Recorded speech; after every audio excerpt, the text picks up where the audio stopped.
This is the story of a cat. He not only believed, but he knew that no matter how much time passed, he would, one day, find his boy.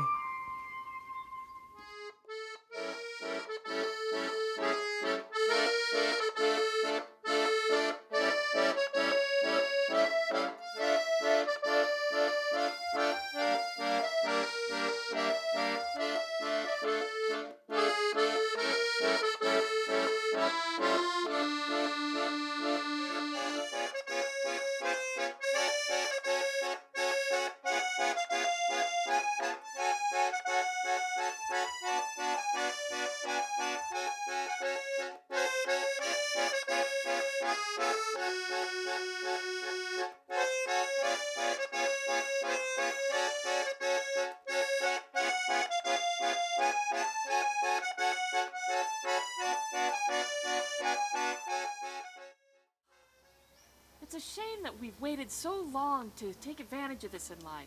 I mean, just think of all the fun we've missed out on. I wish there was a little more magic here. Well, there is to a certain extent. Shh! Do you want someone to hear you? Haha. So you do agree that there's magic? Well, I've tried to use pixie dust here, but it never seems to come out right. It's the magnetic poles. North and south are different here.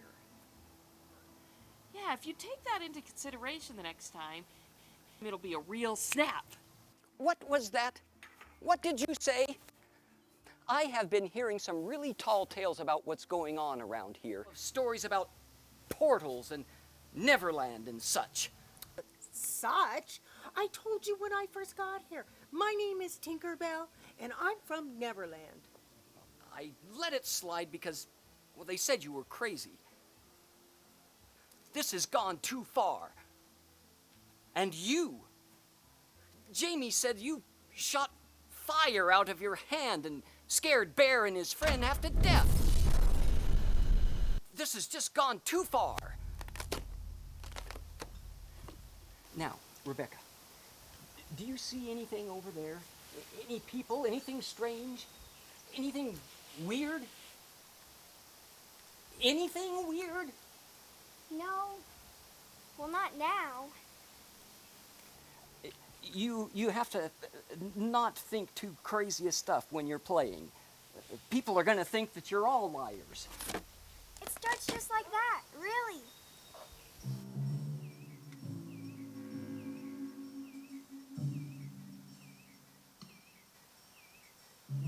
Mr. Peach, let me cut you a nice piece of pie and we'll tell you what's really going on here. See, it came out of the rocks. That's impossible.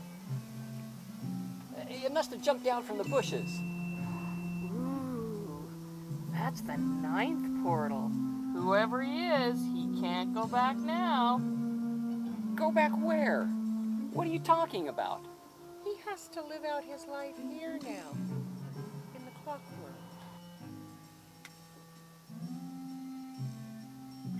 You see, Mr. Peach, when our lives run out there, we come here to live out a human life if we choose.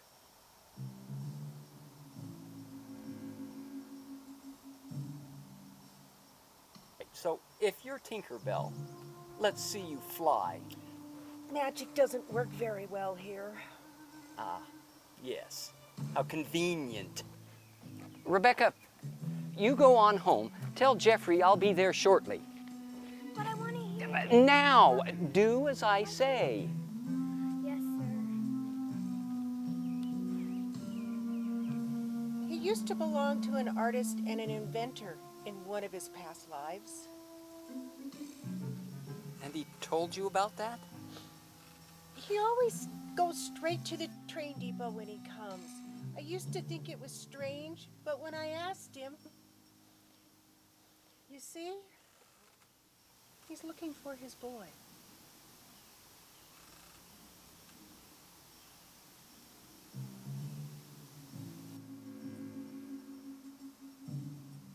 I better call the phone. You have a depot? Yes, I've got a depot right here. So when did he live with the painter? Artist and an inventor. Whatever. It was such a sad day. Mr. Morse, the artist and inventor, was working on a project many miles from home. The cat had tried to make him learn a code of dots and dashes so they could communicate. It could even be used over long distances.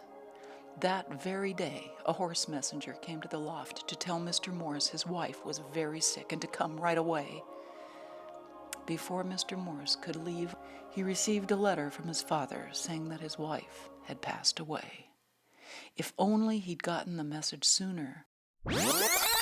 Wait a minute. You mean a cat invented Morse code? Yes. If you watch their tails, you know. They're very clever that way. The cat loved Mr. Morse so much, he took his first name, Sam. A cat wandered into the telegraphy room. A young boy from the baggage department came in to help get rid of the intruder. The cat backed up and hissed. But before the station master could shoo the cat away, it leapt up onto the desk and started tapping out something in Morse code. The cat was quite proud of himself and sat purring and smiling. The station master told the boy to put the cat out and not to feed him, or they'd never get rid of him. Well, don't feed him or we'll never get rid of him. The boy pointed out how helpful a cat could be with mice, if they could just afford to have it live in the depot. The station master relented, but only on the terms that the boy would take care of it, and if there were any problems, he would get rid of it. The boy agreed.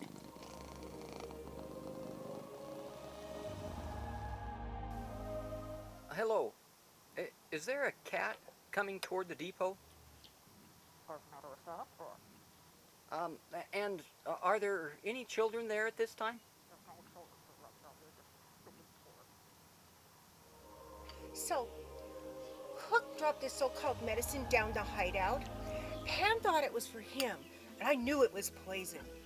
So, to make a long story short, I drank the whole thing. You know, I read this story to the kids all the time. This is where I have a problem with the whole believe thing. It's my life. It's my story. I'm trying to tell you about the first time that I nearly died and the children saved me. The cat warmed up to the boy, and soon they were working together like old friends. At night, the boy would find out what leftovers there were from the dining car and put them out for Sam. When the main door closed for the evening, Sam's work was just beginning. He knew there were mice living in the walls. He walked the perimeter. He found a place to get in. Those varmints would eat through the leather straps on the luggage and find a way into the dining car when the night train came in. They must be stopped. Every now and then one would make its way into the women's waiting room. And there was one now. Sam was glad there were no ladies around to see what he did. In a flash, he pounced, bit down hard, and the dreadful thing was dead. A fine present for the station master in the morning. One night he sat very still by the baggage counter. He overheard mouse plans. They were going to send a mouse out with a bell to put around Sam's neck to warn them when he was coming. They thought they could organize like the miners in the area, but when there's no one to carry out the plan, what good is it? Sam chuckled to himself as he heard the mice decline one after another. Not long after that, the depot was mouse-free, and Sam was quite proud of himself.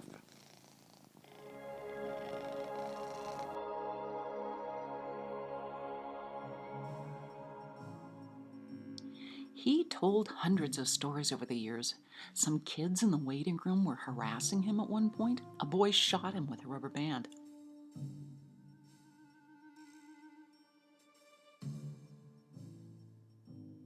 Sam ran as fast as he could to the safety of the office. His boy asked him why he didn't just attack that mean kid. And Sam said, "No, thank you. If he's that powerful at a distance, think what he could do to me up close." A wise decision. He's a wise cat. What would it be like if people knew there really is magic? War. There'd be war. They'd fight over everything here. You name it. Land, beliefs, things, spouses.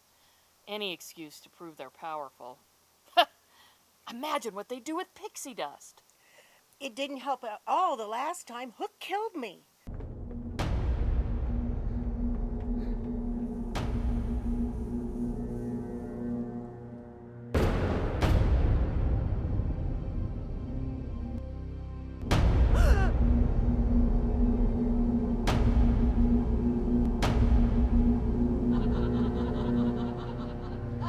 She told me nobody believes in fairies anymore.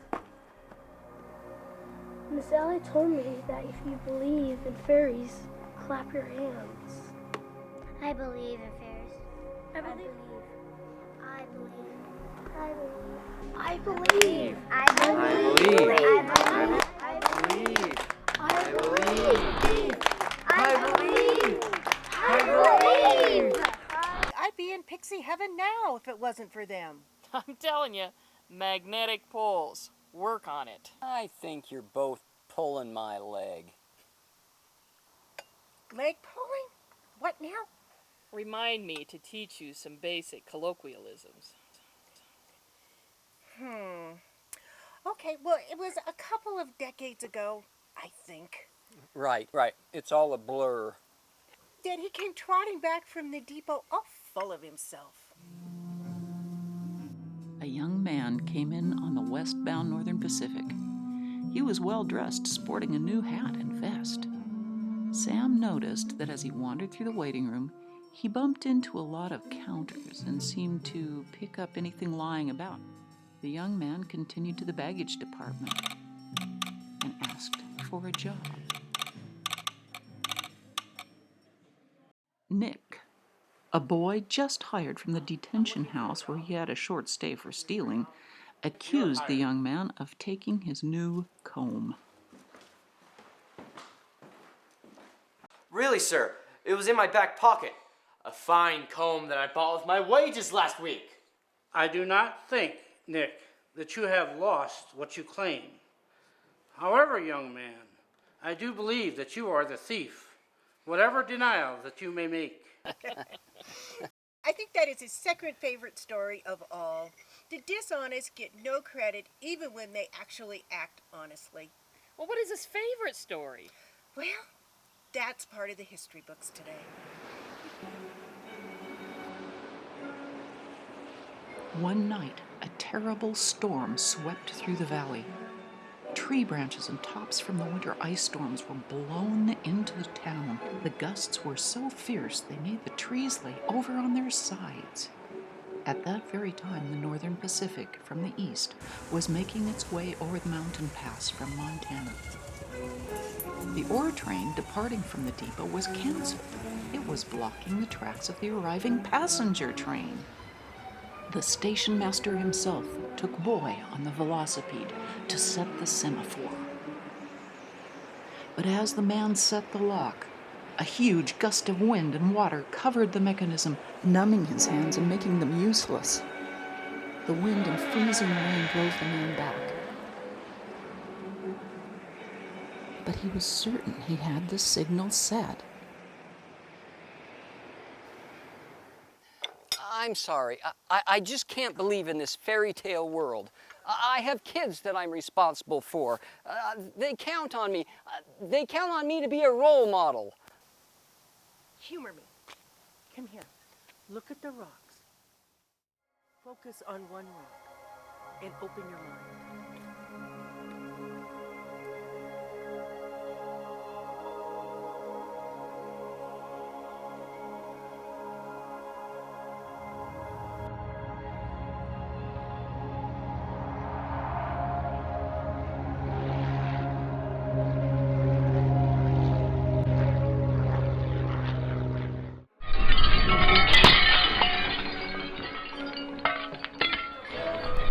The boy could hardly keep up with sweeping the debris and glass.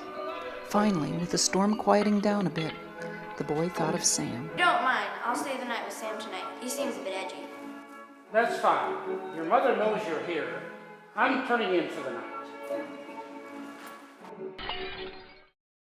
With the damage and debris cleared, the semaphore set, and Sam fed with leftovers from the dining car, the two fell asleep on the desk.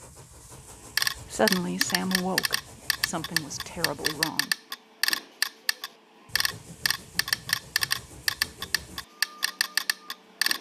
What? That can't be. I was there when he said it.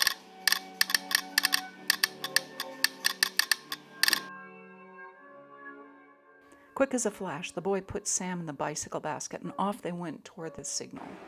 The boy tried and tried, but nothing worked, and time was running out.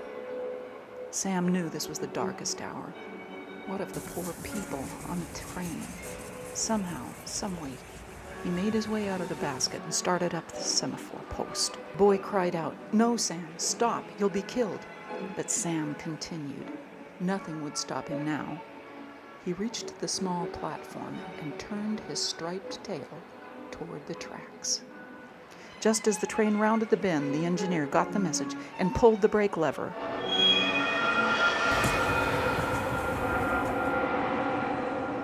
He was quoted as saying, "That semaphore looked just like a cattail." I was sure I had that darn thing set right. Thanks to you and Sam, all the passengers are just fine. I knew this cat would come in handy. Aren't you glad we kept him? He's a fine mascot, all right. I think we should call him Semaphore Sam. What do you say, Sam? Semaphore Sam it is. You see? Everything you want is right there if you just focus on it. I always wanted to fly. My life just didn't go in that direction.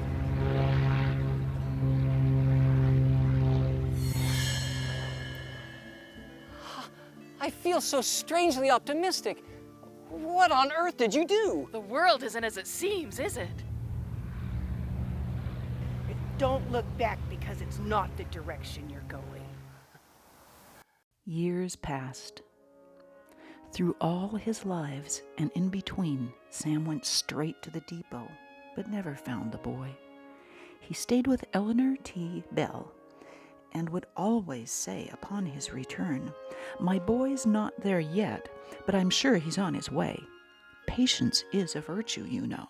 Patience is a virtue? Yes, he wrote that adage. The first one to say it. I guess. So, is that why they catch all those mice? Well, it's quite a story. I guess I'll have to look it up. I don't think you'll find it on the internet. So year after year he comes and looks for his boy? Yes, but it seems his friend has moved on. While cats have 9 lives, humans get just this one, here and now. Poor Sam.